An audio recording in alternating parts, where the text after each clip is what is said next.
परिवार में गौ माता की रोटी निकले, जो भी भोजन बना, और कुत्ते की लास्ट की रोटी निकले, तो उस घर का कलेश खत्म हो जाएगा। 100% प्रमाण के साथ आपको बता रहा हूं। लास्ट की रोटी उस देवी ने स्वयं खा ली बाद में, वो बन गई भैरवी, वो बोलना भूल गई, भौंकना शुरू।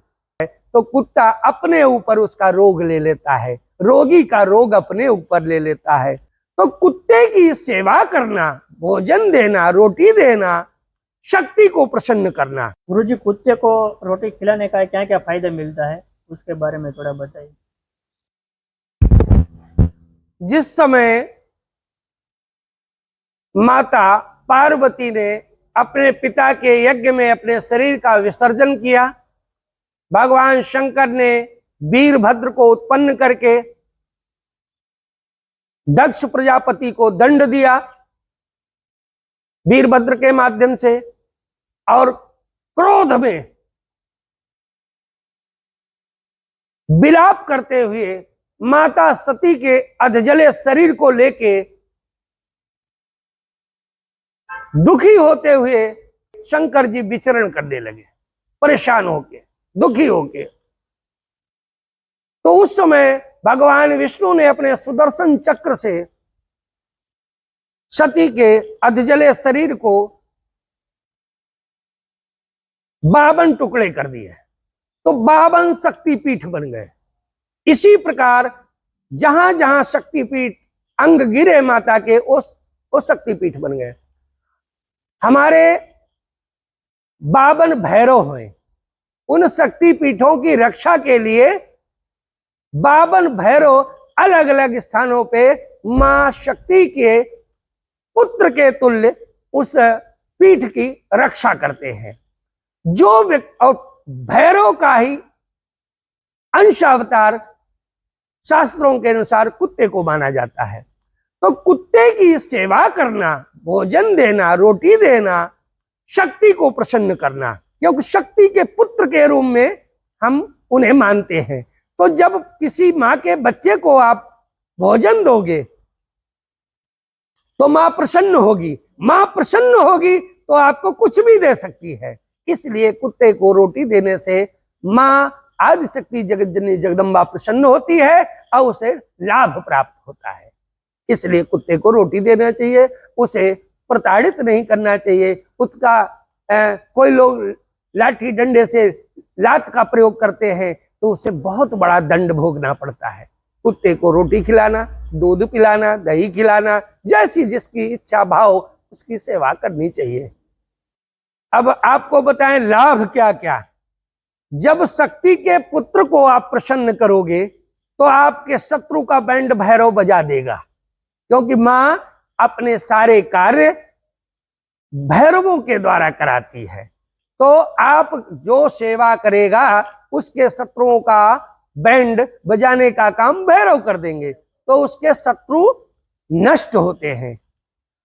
दूसरे, उसकी दरिद्रता का नाश होता है, उसके घर में कोई रोगी नहीं रहता है, क्योंकि रोग आपने कुत्ते की सेवा की रोटी दी है तो कुत्ता अपने ऊपर उसका रोग ले लेता है, रोगी का रोग अपने ऊपर ले लेता है।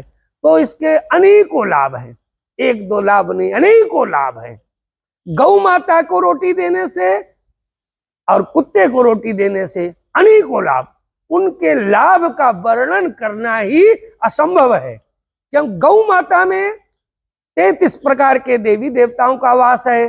अब गौ माता आदिशक्ति जगत जननी जगदम्बा का अंशावतार है और उस अंशावतार का पुत्र भैरव है। तो भैरव को रोटी खिलाओगे तो मां प्रसन्न हो जाएगी, अनेकों अनंत लाभ को प्राप्त होता है वो परिवार, वो सेवक। हमारे घर में जितनी भी देवियां हैं वो भोजन बनाने के पहले स्नान करके भोजन के वस्त्र साफ सुथरे शुद्ध पहन के भोजन बनाती थी, और भोजन बनाने के बाद सबसे पहले बनाए हुए भोजन का भाग गौ माता के लिए निकालती थी। रोटी, चावल, सब्जी, दाल, सलाद, घी, जो भी अन्नपूर्णा की कृपा से भोजन रसोई में तैयार होता था, सबसे पहले गौ माता को भोग दिया जाता था, क्योंकि गौ माता पृथ्वी का ही स्वरूप है और पृथ्वी से ही हमें अन्न फल सब कुछ प्राप्त होता है। लास्ट की रोटी कुत्ते को दी जाती थी, क्योंकि कुत्ता ये आदि शक्ति जगत जननी जगदम्बा के भिन्न भिन्न स्वरूप है। तो शक्ति का पुत्र भैरव है, भैरव कुत्ते के रूप में जाना जाता है, तो लास्ट की रोटी कुत्ते को दी जाती थी। आज हमारी बहन बेटियां, औरतें, देवियां जो भी हैं, बिना स्नान किए, बिना वस्त्र चेंज किए रसोई में अशुद्ध अवस्था में पहुंचती हैं।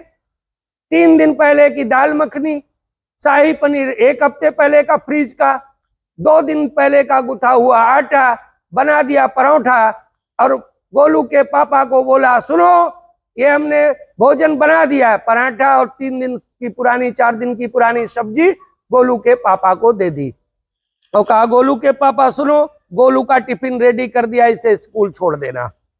लास्ट की रोटी वो खुद खा जाती है, तो गऊ का अंश उसने गोलू के पापा को दे दिया, गोलू का पापा बन गया गऊ।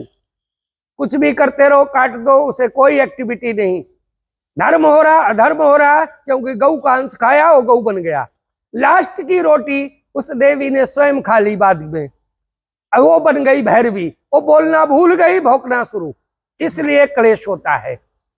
अगर हर परिवार में गौ माता की रोटी निकले, जो भी भोजन बना, और कुत्ते की लास्ट की रोटी निकले, तो उस घर का क्लेश खत्म हो जाएगा।